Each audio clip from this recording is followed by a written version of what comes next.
তারপর কাকুলি লুকিয়ে লুকিয়ে নজর রাখে, আর এক পর্যায়ে কাকুলি সবকিছু জানতে পারে। আর তখন বলতে থাকে, আজ আমার অনেক খুশি লাগছে।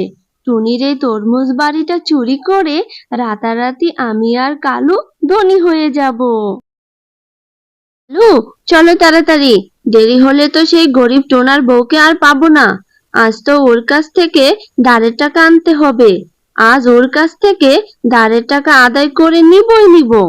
হ্যাঁ কাকুলি, চলো তাড়াতাড়ি, না হলে আবার এই টোনার বউকে খুঁজেই পাবো না। তারপর কালু কাকুলি টোনার বউ টুনির কাছ থেকে দাঁড়ের টাকা আনার জন্য রওনা দেয়। কালু দাদা, কাকুলি দিদি, তোমরা এত সকাল সকাল আমার বাড়িতে, কিছু দরকার আছে নাকি? আমরা তোর মতো গরিবের বাড়িতে সাহায্য চাইতে আসিনি, বুঝেছিস? আমরা আমাদের দাঁড়ের টাকা নিতে এসেছি। তোর স্বামী অসুস্থ থাকার সময় যে টাকা ধার নিয়েছিস সেই টাকা। ছোট লোক, নির্লজ্জ বেহায়া, দে আমাদের টাকা, দে দে তাড়াতাড়ি। কাকুলি দিদি, আমার স্বামীর মৃত্যুর এখনো 1 মাস হয়নি গো। তার উপর আমি এখনো কোনো কাজ পাইনি। দয়া করে আমাকে একটু সময় দাও। আমি কাজ পেলে আগে তোমাদের টাকাটাই পরিশোধ করে দিব গো। আর একদিনও সময় দিব না। এই তোর বাড়িতে বসে পড়লাম, আজকে টাকা নিয়েই যাব। তাড়াতাড়ি টাকা বের কর, না হলে কিন্তু তোর খবর আছে বলে দিলাম। কালু দাদা, বিশ্বাস করো, আমার কাছে কোনো টাকা নেই, ঘরে কোনো খাবারও নেই। দয়া করো দাদা, দয়া করো, এমন নির্দয় হয়েও না গো দাদা। আমাদের কোনো দয়া মায়া নেই, বুঝেছিস? বেশি কথা না বলে ছটফট কাজ করতো। কাকুলি, এই গরিব টুনি কিন্তু সুজাকতার না, এর ঘরে অবশ্যই টাকা আছে। তুমি এর ঘরটা একটু খুঁজে দেখো তো। তারপর কাকুলি টুনির ঘরটা খুঁজতে থাকে, আর খুঁজতে খুঁজতে ঘরের জিনিসপত্র এদিক ওদিক ছুঁড়ে ফেলতে থাকে। কোথায় লুকিয়ে রেখেছিস টাকা, বলতো আমাদের, নয়তো আজ তোর ঘর তছনছ করে ফেলবো কিন্তু। দিদি, আমি সত্যি বলছি, টাকা নেই আমার কাছে। দাঁড়াও দিদি, দাঁড়াও, এমন করো না দিদি, ঘরের জিনিসপত্র সব ভেঙে যাবে। দিদি, এটা টুনার শেষ স্মৃতি, তুমি ওটা আমাকে দাও দিদি, দাও। তুমি এটা ফেলে দিও না গো দিদি, তোমার দুটা পায়ে পড়ছি দিদি, তুমি এটা ফেলে দিও না গো দিদি, দিও না। কাকুলি টুনির আকুতি মিনতি না শুনে টুনার শেষ স্মৃতিটাও ফেলে দেয়। হ্যালো, এই গরিব টুনির ঘরে টাকা নেই, মনে হয় অন্য কোথাও লুকিয়ে রেখেছে। চলো আমরা বাড়ি ফিরে যাই। এই টুনি শোন, রাতের মধ্যে টাকা না দিলে তোর খবর 12টা থেকে 14টা বাজাবো, বুঝেছিস? চলো কালু। তারপর কালু কাকুলি বাড়ি ফিরে যায়, আর টুনি টোনার শেষ স্মৃতির দিকে তাকিয়ে কান্না করতে থাকে। টোনা, এই কষ্ট আর আমার সহ্য হচ্ছে না। টোনা, তোমার কাছে আমাদের নিয়ে চলো, টোনা নিয়ে চলো। এদিকে ছোট্ট মেয়েটার খাবার জোগাড় করতেই পারছি না, তার উপর আবার ভাওনাদারের অত্যাচার। আমার আর সহ্য হচ্ছে না টোনা, সহ্য হচ্ছে না।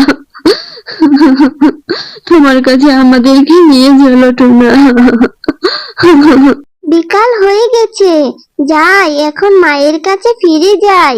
সেই সকালে বাড়ি থেকে এসেছি, মা মনে হয় আমার জন্য চিন্তা করছে। কি ব্যাপার কালু কাকু কাকিমা, তোমরা এইভাবে আমার পথ আটকে আছো কেন? কালু, আমি এই গরিব টুনির কাছ থেকে টাকা আদায়ের উপায় পেয়েছি। কি উপায় বউ, আমাকে বলো।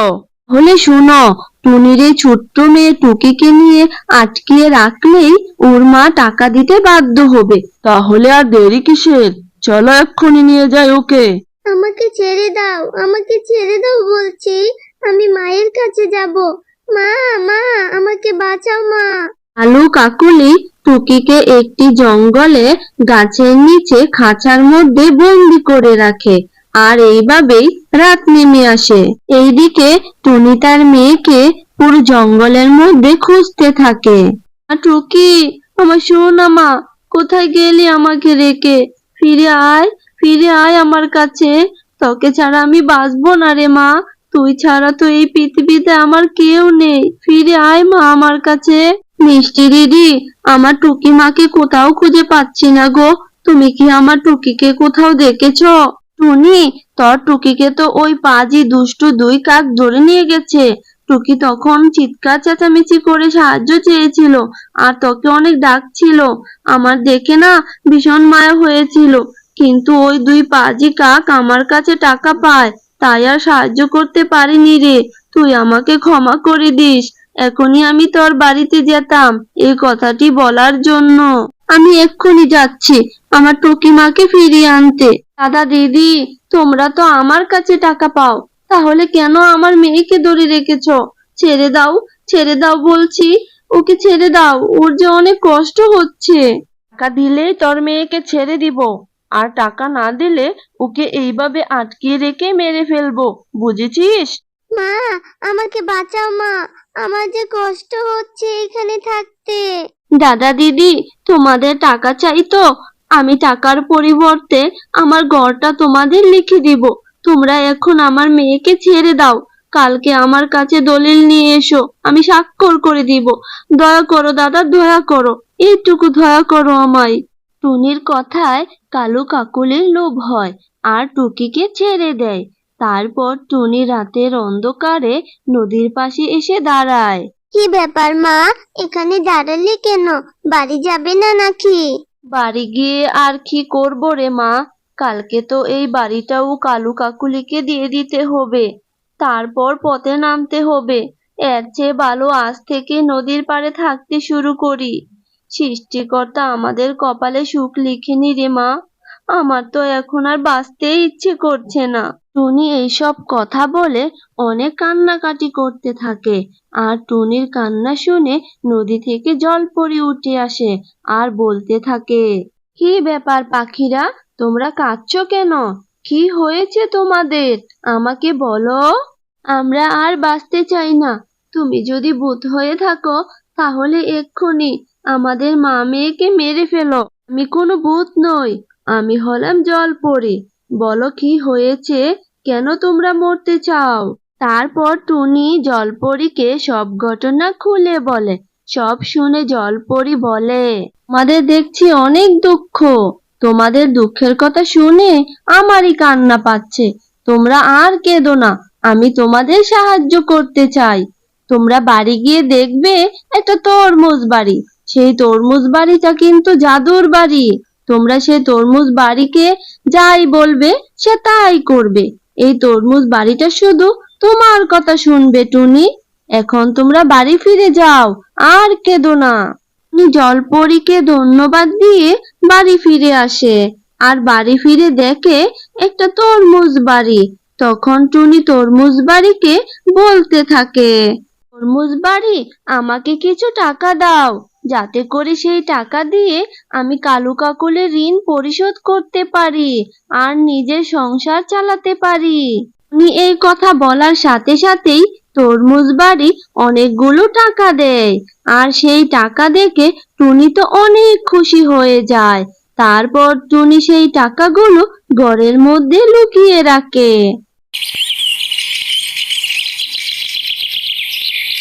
পরের দিন সকালবেলা কালু কাকুলি খুশি মনে টুনির বাড়িতে আসে আর টুনিকে বলে, এই টুনি, তাড়াতাড়ি ঘরটা আমাদের নিজের নামে করে দে, আর তুই তাড়াতাড়ি সব গুছিয়ে ঘর ছেড়ে চলে যা বলছি।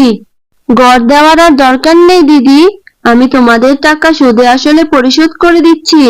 টুনি ঘর থেকে টাকা এনে কালু কাকুলিকে দেয়, আর টাকা দেখে কালু কাকুলি অবাক হয়ে যায়। টুনি, তোর কাছে না টাকা ছিল না, তাহলে তুই এত টাকা কোথায় পেলি? দাদা দিদি, সৎভাবে থাকলে সৃষ্টিকর্তা নিজেই সাহায্য করে। আর শুনো, তোমাদের টাকা লাগলে আমার কাছ থেকে ধার নিয়ে যেও। কালু কাকুলি অবাক হয়ে টাকা নিয়ে বাড়ি ফিরে আসে। কালু, টুনি রাতারাতি এত ধনী হলো কি করে? আমার মাথায় তো কিছুই ঢুকছে না। আমার মাথায় তো কিছু ঢুকছে না কাকুলি।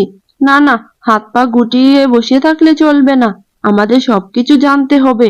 টুনি ধনী হওয়ার পেছনে কার হাত আছে।